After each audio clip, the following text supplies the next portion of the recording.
Olá amigos do Fauna Marinha RS, sejam muito bem-vindos. Eu sou o biólogo Maurício Tavares e hoje nós vamos falar sobre um assunto bastante polêmico e muito interessante aqui do nosso litoral. Vem comigo!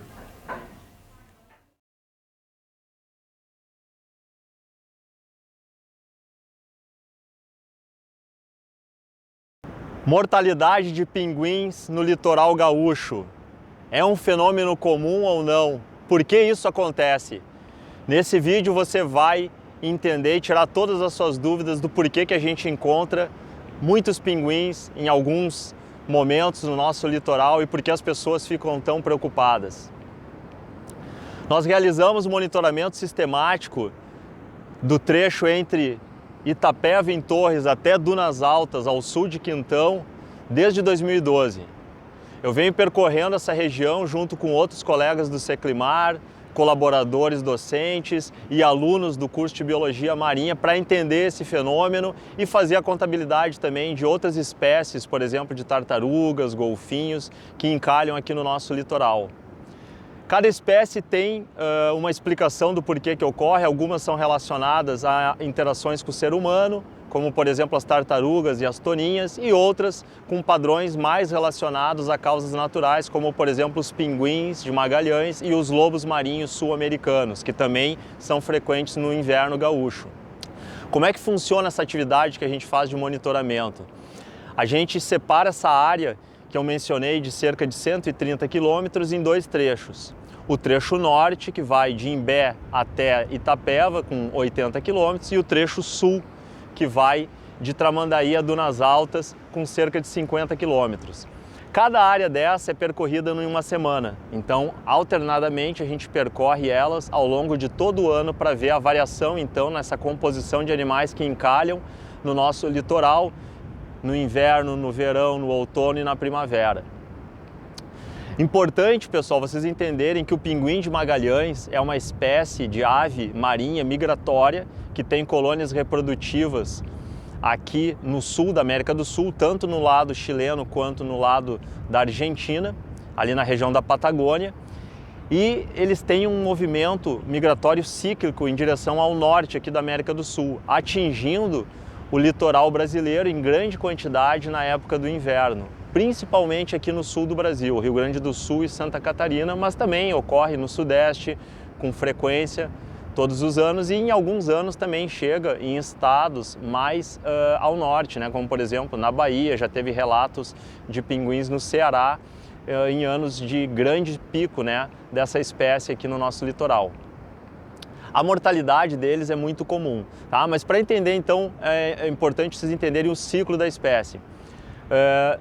Mais ou menos nessa época da primavera, os animais adultos que já são reprodutivos, eles retornam para as colônias lá no sul, então da Patagônia, para fazer os seus ninhos, se reproduzir.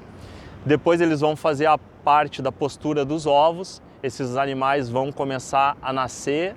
E aí, depois de um tempo de cuidado parental desses filhotes que nasceram, que ainda tem uma penugem, eles vão fazer então a troca, depois de alguns meses, para a primeira plumagem deles, que é a plumagem jovem, e é nessa época então que eles começam a ficar independentes, que eles acabam se dispersando das colônias, os adultos também se dispersam, mas os jovens em maior quantidade, e acabam chegando aqui no nosso litoral.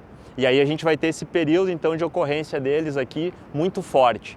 Muitos animais estão no mar, caçando, se alimentando, e vários deles não conseguem, então, né, driblar esses obstáculos naturais, a gente chama de seleção natural. Eles podem pegar alguma doença, né, uma virose, pode ficar com inanição por não terem conseguido se alimentar adequadamente e vão acabar perecendo na beira da praia, vão sair muito debilitados já, às vezes morrem no mar e o mar apenas os joga na beira da praia, como aconteceu agora, né? Em outubro, chamou muita atenção aqui no litoral gaúcho.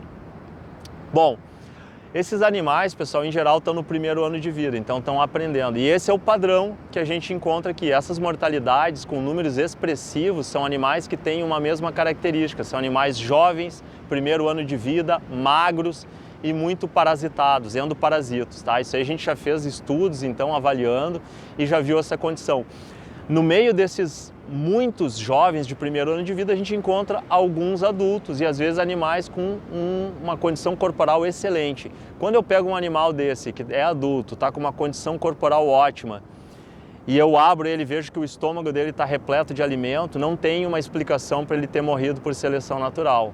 E aí pode estar relacionado a uma captura acidental. Mas esses, pessoal, são casos muito esparsos nesse montante que a gente contabiliza. Para vocês terem uma ideia, desde 2012, 96% dos animais encalhados eram jovens de primeiro ano de vida com essas características que eu passei para vocês.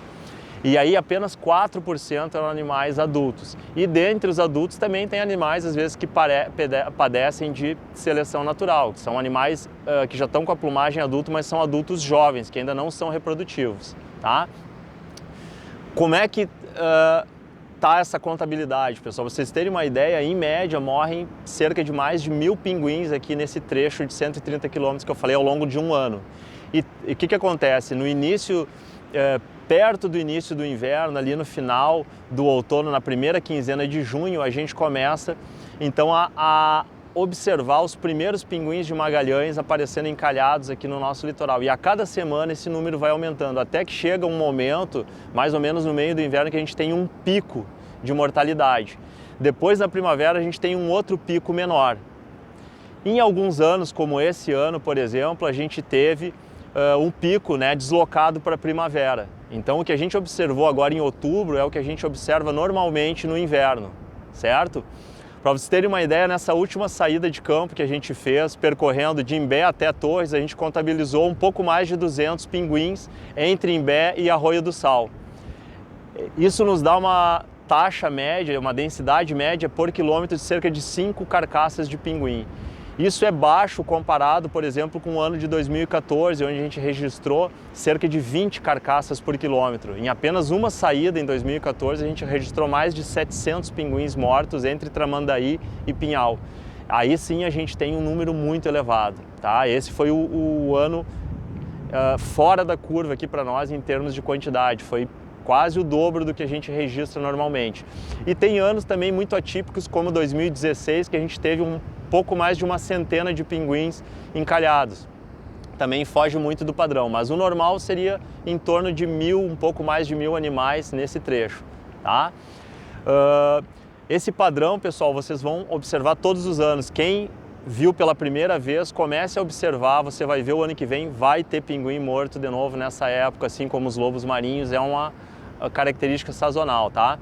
Então, seleção natural explica esse montante grande, a gente tem alguns poucos animais vítimas de captura acidental e aí a gente pode, às vezes, são muito raros, né, os eventos que a gente encontra algum vestígio de rede em volta da carcaça, como vocês podem ver aqui no vídeo, ou esses animais que são adultos, né, com uma boa condição corporal, que nem vão estar com rede, com nada, mas eu praticamente vou ter certeza que ele foi vítima de uma captura acidental.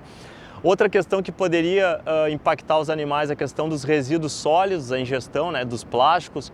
Hoje é muito comum, né, está bastante difundido na mídia essa informação, vocês já devem ter visto, né, quase todos os animais marinhos acabam tendo vestígios de resíduos sólidos no trato gastrointestinal deles, principalmente, né, uma espécie que é muito afetada são as tartarugas verdes, né, uma espécie de tartaruga marinha muito comum no nosso litoral.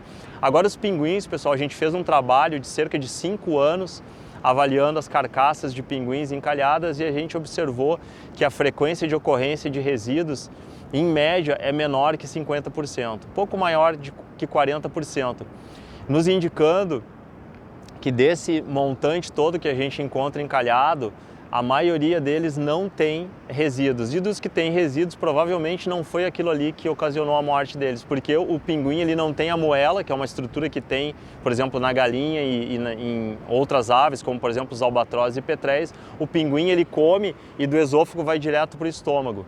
E os resíduos que a gente encontrou são resíduos muito pequenos, então provavelmente não tem uma causa direta com a mortalidade que a gente encontra.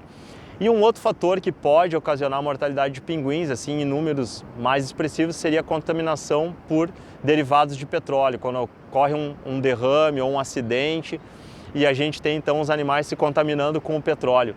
O último caso que a gente teve de acidente com petróleo aqui que na verdade foram os animais apareceram, a gente não conseguiu detectar a causa, foi em 2011 que a gente recebeu quase uma centena de pinguins, então, contaminados por derivados de petróleo ali no setor de reabilitação do Seclimar. Fora isso, pessoal, desde 2011 a gente não tem, então, na nossa série temporal, nenhuma evidência dessa mortalidade relacionada com contaminação por derivados de petróleo. Certo, pessoal? Então, ressaltando, não precisam ficar preocupados, né? Para quem viu pela primeira vez, isso é um processo natural e a gente tem, então, essa estimativa que nos mostra que isso é um fenômeno cíclico. A gente teve um pico em 2014 com 2.331 pinguins ao longo do ano todo, mas em média cerca de pouco mais de 1.000 animais.